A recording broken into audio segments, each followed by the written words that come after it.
भागवत गीता 14वां अध्याय। इसके उपरांत श्री कृष्ण भगवान बोले, हे अर्जुन, ज्ञानों में भी अति उत्तम परम ज्ञान को मैं फिर भी तेरे लिए कहूँगा कि जिसको जानकर सब मुनिजन इस संसार से मुक्त होकर परम सिद्धि को प्राप्त हो गए हैं। हे अर्जुन, इस ज्ञान को आश्रय करके अर्थात धारण करके मेरे स्वरूप को प्राप्त हुए पुरुष सृष्टि के आदि में पुनः उत्पन्न नहीं होते। तो कह रहे हैं कि जो ये वाला ज्ञान है अभी जिसको कहने वाले हैं, इसके बाद जो पुरुष जो इस सृष्टि होती है, जो संसार है, इसकी स्टार्टिंग में आदि आदि मतलब स्टार्टिंग में दोबारा नहीं आते और प्रलय काल में भी व्याकुल नहीं होते कहते हैं। और जब तहस नहस होती है तो उसमें व्याकुल नहीं होते, क्योंकि उनकी दृष्टि में मुझ वासुदेव से भिन्न कोई वस्तु है ही नहीं। क्योंकि जो मनुष्य इस चीज़ को करता है उसकी दृष्टि में वासुदेव ही है। जो प्रलय हो रहा है वो भी वासुदेव ही कर रहा है, जो किसी को मार रहा है, खा रहा है, वो भी वासुदेव है। लेकिन जो किसी का जन्म कर रहा है, आदि कर रहा है, पुनः कर रहा है, उत्पन्न कर रहा है, वो भी वासुदेव है। तो इसलिए व्याकुल नहीं होते क्योंकि सब कुछ वही है। हे अर्जुन, मेरी महत ब्रह्मरूप प्रकृति अर्थात त्रिगुणमय माया संपूर्ण भूतों की योनि है, अर्थात गर्भधान का स्थान है, और मैं उस योनि में चेतन रूप बीज का स्थापन करता हूँ। इसका मतलब कह रहे हैं कि जो मेरी महत ब्रह्मरूप प्रकृति है, जो ये मेरे ही अंदर की जो ब्रह्मा की प्रकृति है, ये मेरी त्रिगुणमय माया जो संपूर्ण भूतों की योनि है, कि ये जो संपूर्ण भूत जहाँ से उत्पन्न हो रहे हैं उसका गर्भधान का स्थान है। जो मेरी ही प्रकृति है, मेरी जो ब्रह्मा रूप का वो त्रिगुणमय माया का योनि है, वो उसका स्थान है जहाँ से गर्भ का स्थान है। और मैं उस जो गर्भ के स्थान, उस योनि में जो चेतन रूप का मतलब है कि कॉन्शियस होने का जो बीज को स्थापन करता हूँ, मैं ही उस बीज को स्थापन करता हूँ जिससे कि वो गर्भ का धारणा होता है, जिससे कि उससे उत्पन्न होती है। उस जड़ चेतन के संयोग से सब भूतों की उत्पत्ति होती है। कह रहे हैं उस जड़ चेतन से, कह रहे हैं कि जब वो एक जड़ मिल गया और मेरा चेतन होने से, कि जब दोनों का मिक्स होता है तो उस सब भूतों की उत्पत्ति होती है। और सब भूत आज, बीता हुआ कल, आने वाला कर। हे अर्जुन, नाना प्रकार की सब योनियों में जितनी मूर्तियां अर्थात शरीर उत्पन्न होते हैं, उन सब की त्रिगुणमय माया तो गर्भ धारण करने वाली माता है और मैं बीजों को स्थापन करने वाला पिता हूँ। कहते हैं कि जितनी भी शरीर उत्पन्न हो रहे हैं, जितने भी प्रकार के अनेक प्रकार के, चाहे कोई पशु का हो, इंसान का हो, चींटी का हो, किसी भी पेड़ का हो, उस सब की मैं जो गर्भ को धारण करने के लिए माता होती है और मैं बीज को स्थापन करने वाला पिता हूँ। हे अर्जुन, सत्वगुण, रजोगुण और तमोगुण ऐसे यह प्रकृति से उत्पन्न हुए तीनों गुण इस अविनाशी जीवात्मा को शरीर में बांधते हैं। कह रहे हैं कि जो ये मेरे द्वारा उत्पन्न की गई हुई जीवात्मा है, इसमें 3 प्रकार के गुण हैं, सत्वगुण, रजोगुण और तमोगुण। ये इसी प्रकार से बांटते हैं। हे निष्पाप अर्जुन, उन तीनों गुणों में प्रकाश करने वाला निर्विकार सत्वगुण तो निर्मल होने के कारण सब सुख की आसक्ति को से और ज्ञान की आसक्ति से अर्थात ज्ञान के अभिमान से बांधता है। कह रहे हैं कि जो उन तीनों गुणों में जो सत्वगुण की प्रशंसा बता रहे हैं कि जो सुख निर्मल होने के कारण सुख की आसक्ति, जो सुख की इच्छा है, और ज्ञान की आसक्ति से अर्थात ज्ञान के अभिमान से बांधता है। कह रहे हैं सत्वगुण भी अभिमान से बांध रहा है। हे अर्जुन, राग रूप रजोगुण कामना और आसक्ति से उत्पन्न हुआ जान। कह रहे हैं कि जो राग रूप है, जिसमें राग है, वो रजोगुण, वो कामना, इच्छा, उनसे उत्पन्न हुआ जान, वह इस जीवात्मा को कर्मों की और उनके फल की आसक्ति में बांधता है। और कह रहे हैं कि जो ये रजोगुण है, ये कर्म और उसकी फल की इच्छा में बांधता है कि मैं कर्म करूंगा तो फल होगा। और हे अर्जुन, सर्वदेह अभिमानियों के मोहने वाले तमोगुण को अज्ञान से उत्पन्न हुआ जान, वह इस जीवात्मा को प्रमाद, आलस्य और निद्रा द्वारा बांधता है। कह रहे हैं कि इसमें ही जो तमोगुण है उसको अज्ञान से जान। अज्ञान मतलब जिसमें जो अज्ञान है, जिसको ज्ञान नहीं है, वह जो हमारी आत्मा है, इसको किस में बांधता है? प्रमाद में, आलस्य में, जैसे नींद, लेजीनेस, निद्रा के द्वारा बांधता है। कह रहे हैं निद्रा के द्वारा बांधता है। तो इसमें तीनों को बताया। सत्वगुण भी बांध ही रहा है, ऐसा नहीं ये नहीं बांध रहा। वो ही कह रहे हैं, लोग ये समझते हैं कि सत्गुण नहीं बांधता है, सत्गुण सबसे बढ़िया है। ऐसा कुछ नहीं बता रहे, वो कह रहे हैं तीनों प्रकार के एक अलग अलग तरीके से शरीर को ही बांधते हैं। कह रहे हैं सत्व गुण बांधता है सुखों की आसक्ति में, कि हमें सुख की तो इच्छा है। रजोगुण बांधता है कर्म और फल की में, और तमोगुण बांधता है अज्ञान से हुए जान, जो आलस्य और निद्रा की। ये तीनों ही एग्जिस्ट करते हैं हर किसी टाइम पे। ये कहना चाह रहे हैं कि एक ही समय पे ये तीनों ही एक ही शरीर में एग्जिस्ट करते हैं। कोई जानना ना जानना वाली बात नहीं है कि मैं सिर्फ सतोगुण हूंगा, मैं सिर्फ तमोगुण हूंगा, ऐसा कुछ नहीं है। क्योंकि हे अर्जुन, सत्वगुण सुख में लगाता है, कहते हैं उसके आगे बोल रहे हैं कि जो सत्वगुण है वो सुख में लगाता है, रजोगुण कर्म में लगाता है, और तमोगुण तो ज्ञान का आच्छादन करके अर्थात ढक के प्रमाद में लगाता है। कह रहे हैं कि सुख की प्राप्ति के लिए सद्गुण है, जो मैंने अभी बोला, रजगुण कर्म में लगाएगा, तमोगुण आलस्य में। हे अर्जुन, रजोगुण और तमोगुण को दबाकर सत्वगुण होता है अर्थात बढ़ता है, तथा रजोगुण और सत्वगुण को दबाकर तमोगुण बढ़ता है, वैसे ही तमोगुण और सत्वगुण को दबाकर रजोगुण बढ़ता है। इसलिए जिस काल में इस देह में और अंतकरण में इंद्रियों में चेतना और बोध शक्ति उत्पन्न होती है, उस काल में ऐसा जानना चाहिए कि सत्वगुण बढ़ा है। तो कह रहे हैं ये तीनों ही एक ही समय पे एग्जिस्ट करते हैं, हर किसी पुरुष के अंदर एक ही समय पे तीनों एग्जिस्ट करते हैं, सत्वगुण, रजोगुण और तमोगुण। लेकिन कुछ समय ऐसे होते हैं कि अगर सत्वगुण बढ़ रखा है तो इसका मतलब सद्गुण तब बढ़ेगा जब रज और तम घटेंगे। तो कह रहे हैं कि इस प्रकार जिस काल में देह और अंतकरण में इंद्रियों में चेतना और बोध शक्ति उत्पन्न होती है, कह रहे हैं कि जिस समय में काल मतलब ये नहीं कि इस जन्म में अगले जन्म नहीं, एक ही समय पे ऐसा हो सकता है कि किसी समय पे आपके अंदर सत्वगुण ज्यादा हो, अगले दिन तमोगुण ज्यादा हो, अगले दिन रजोगुण ज्यादा हो, या एक ही दिन के किसी पहर में सत्वगुण ज्यादा हो, किसी पहर में तमोगुण ज्यादा हो, किसी पहर में रजोगुण ज्यादा हो, ये भी हो सकता है। तो कह रहे हैं कि जिस पहर में, जिस काल में देह में और अंतकरण में इंद्रियों में चेतना और बोध शक्ति उत्पन्न होती है, उस काल में ऐसा जानना चाहिए कि सत्वगुण बढ़ गया है, जिसमें बोध, जानने की शक्ति आ रही है कि तुम जानना चाह रहे हो। और हे अर्जुन, रजोगुण के बढ़ने पर लोभ और प्रवृत्ति अर्थात सांसारिक चेष्टा तथा सब प्रकार के कर्मों के स्वार्थ बुद्धि से आरंभ एवं अशांति अर्थात मन की चंचलता और विषय भोगों की लालसा, यह सब उत्पन्न होते हैं।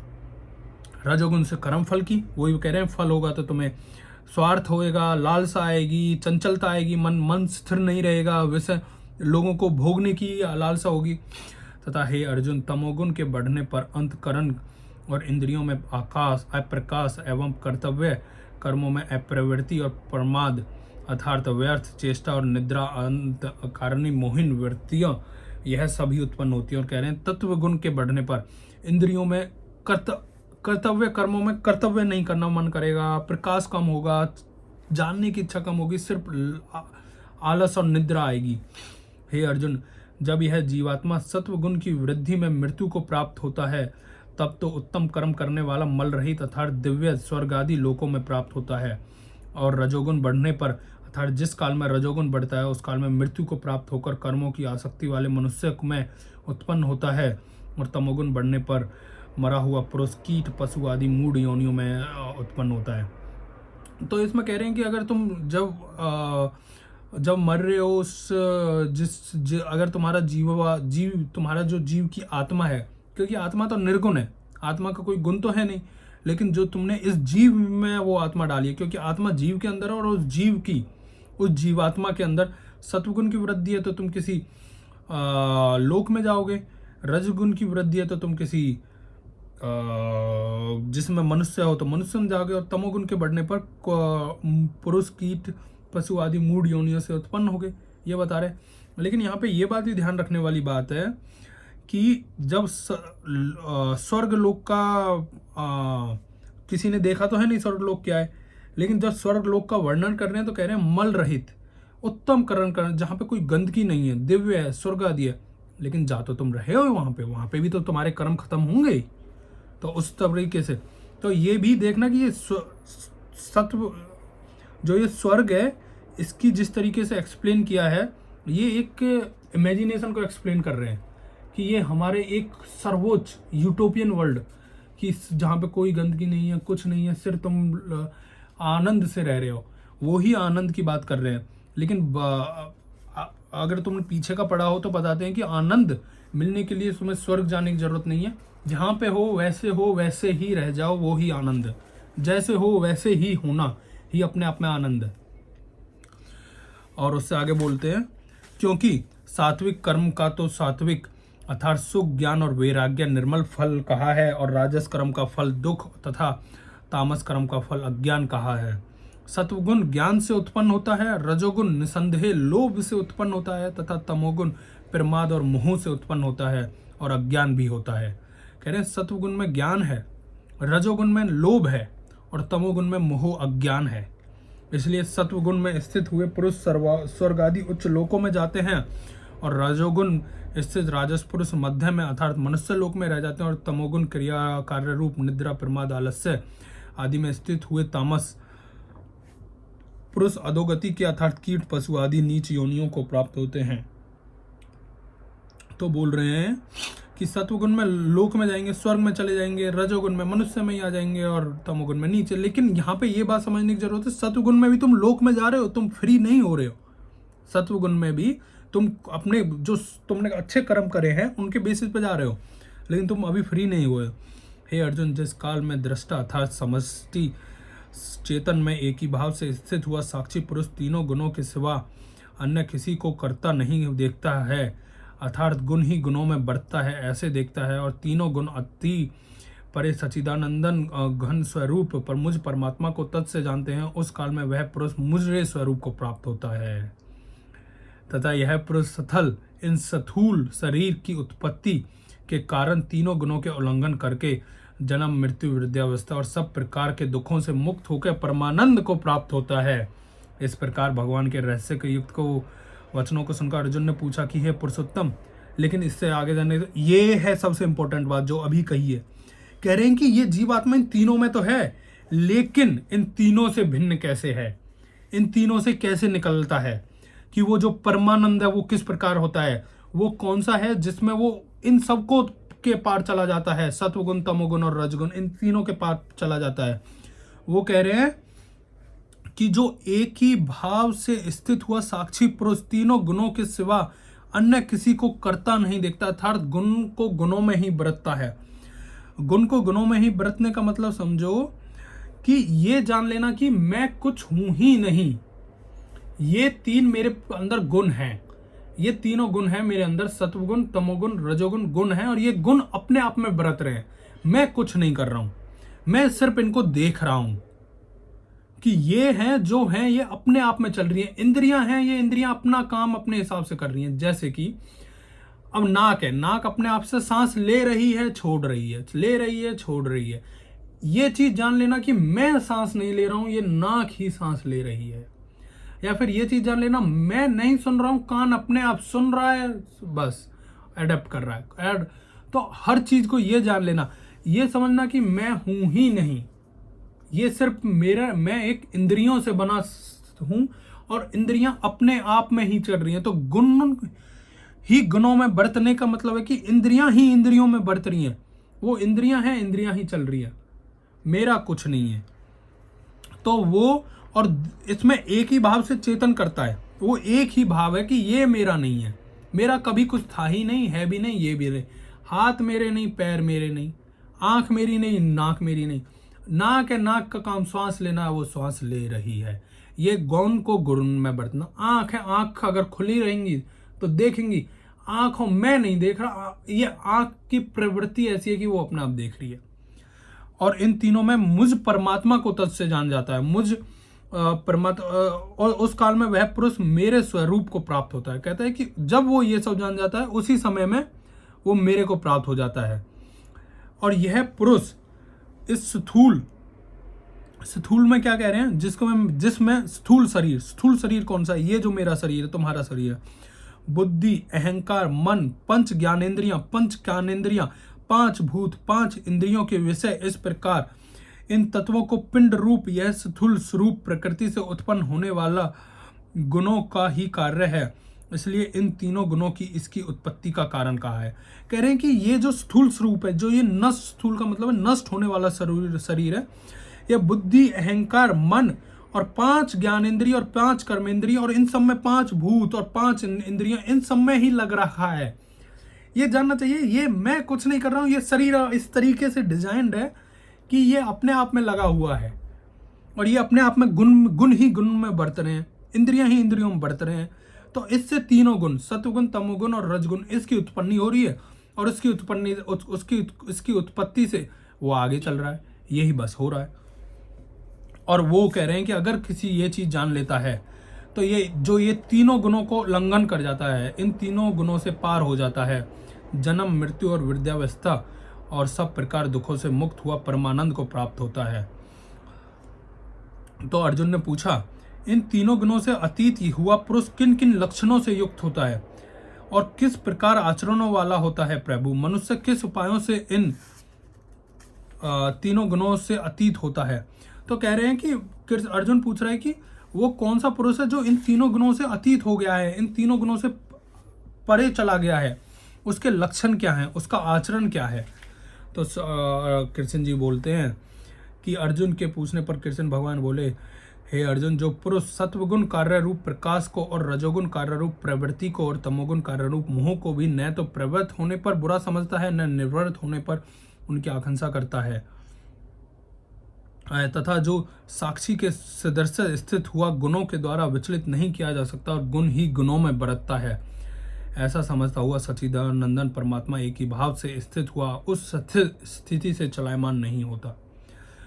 तो इसमें प्रकाश को बता रहे हैं कि अंतकरण और इंद्रियों को में आलस्य अभाव होकर जो एक प्रकार की चेतना होता है उनका नाम प्रकाश है। निद्रा और आलस्य आदि के बहुलात से अंतकरण और इंद्रियों में चेतन शक्ति लय होने को यह मोह नाम से समझना चाहिए। और जो पुरुष एक सच्चिदानंदन परमात्मा में ही नित्य एक ही भाव से स्थित हुआ इस त्रिगुणीय माया का प्रपंच रूप संसार से स्वार्थ अतीत हुआ गया है, उस गुणातीत पुरुष के अभिमान रहित अंतकरण में तीनों गुणों के कार्य रूप प्रकाश, प्रवृत्ति और मोह आदि वृत्तियों के प्रकट होने और न होने पर किसी काल में भी इच्छा, द्वेष आदि विकार नहीं होता। यही उसके गुणों को अतीत होने का प्रधान लक्षण है।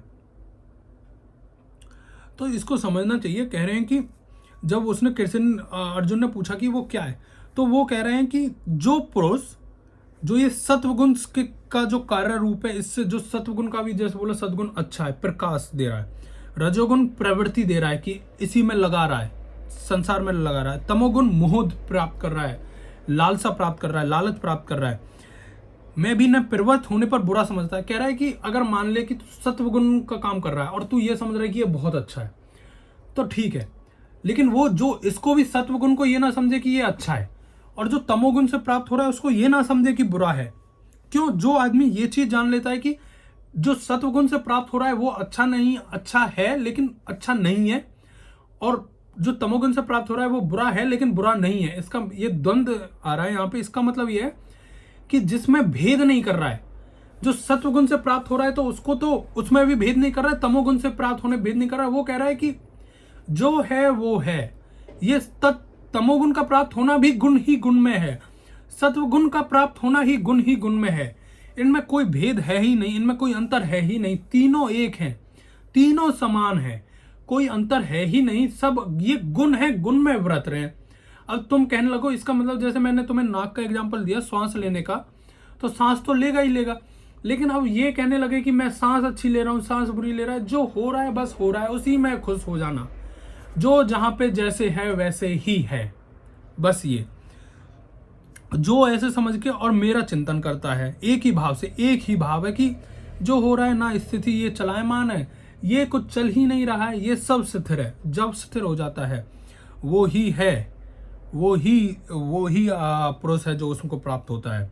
जो मैंने अभी पहले भी यही बात बोली थी, जो निरंतर आत्मभाव में स्थित हुआ दुख सुख को समान समझने वाला है तथा मिट्टी पत्थर और सर्वगुण को समान भाव और धैर्यवान है, जो प्रिय और अप्रिय को बराबर समझता है, जो अपनी निंदा स्तुति में भी समाभाव रहता है तथा जो मान और अपमान में सम है, मैत्री एवं वैरी के पक्ष में भी सम है, वह संपूर्ण आरंभों में कर्तापन के अभिमान से रहित हुआ पुरुष गुणातीत कहा जाता है। जो पुरुष अव्यभिचारी भक्ति के रूप भक्ति रूप योग के द्वारा मेरे को निरंतर भजता है, वह इस तीनों गुणों को अच्छी प्रकार उल्लंघन करके सच्चिदानंदन ब्रह्म में एक ही भाव होकर होने के लिए योग्य होता है। हे अर्जुन, इस अविनाशी पर ब्रह्म का और अमृत का और नित्य धर्म का और अखंड एक रस आनंद का मैं ही आश्रय हूँ, अर्थात उपयुक्त ब्रह्मा अमृत अव्यय और शाश्वत धर्म अर्थात एकांत एक सुख, यह सब मेरे ही नाम है, इसके लिए मैं परम आश्चर्य हूँ। तो ये बहुत जरूरी समझने की बात है। जब मैं बोलूँगा कि जो सुख और दुख में समान रहता है वो ही अच्छा है, लेकिन हम लोग क्या करते हैं, हम कोशिश करते हैं सुख और दुख में समान रहने की, लेकिन हमारे अंदर लालसा होती है जब हम प्रिय और अप्रिय को मिलते हैं, अपने मित्र और दुश्मन को मिलते हैं, उनमें समान नहीं रह पाते हैं हम अपने मित्र में ज़्यादा रस आएगा, दुश्मन में वैरी में कम रस आएगा, जिसमें जो स्वर्ण का समान भाव नहीं है, जो ये समझता है कि निंदा हो रही है तो अच्छी नहीं है। स्तुति, निंदा का मतलब होता है कि तुम्हारी कोई आलोचना करना या फिर क्रिटिसाइज करना का, और स्तुति तुम्हारी प्रेज करना, कॉम्प्लीमेंट देना, ये सब होना, तो उसमें आदमी खुश हो जाता है, लेकिन समान भाव नहीं है। तो ये वाली चीज़ें जो मान और अपमान में समान नहीं है, कि मान और अपमान का समान नहीं हो रहा, कि जब मान हो रहा है तब चढ़ रहा है, अपमान हो रहा है तो घट रहा है। कह रहे हैं तो ये द्वंद्व है, ये द्वंद्व को समझने की कोशिश करो। तो कह रहे हैं कि जो मिट्टी पत्थर और स्वर्ण में समान भाव, सबसे पहली चीज मिट्टी पत्थर और स्वर्ण, जो मिट्टी है उसमें पत्थर और सोना तीनों एक है, जिसके लिए ये फर्क नहीं पड़ रहा कि ये सोना है तो बड़ा है।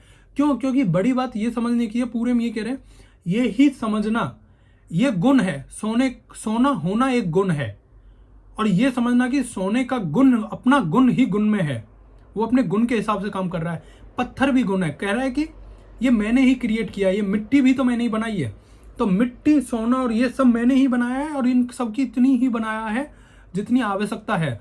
तो जब सोने को बड़ी चीज ना देखना और मिट्टी को छोटी चीज ना देखना। क्यों?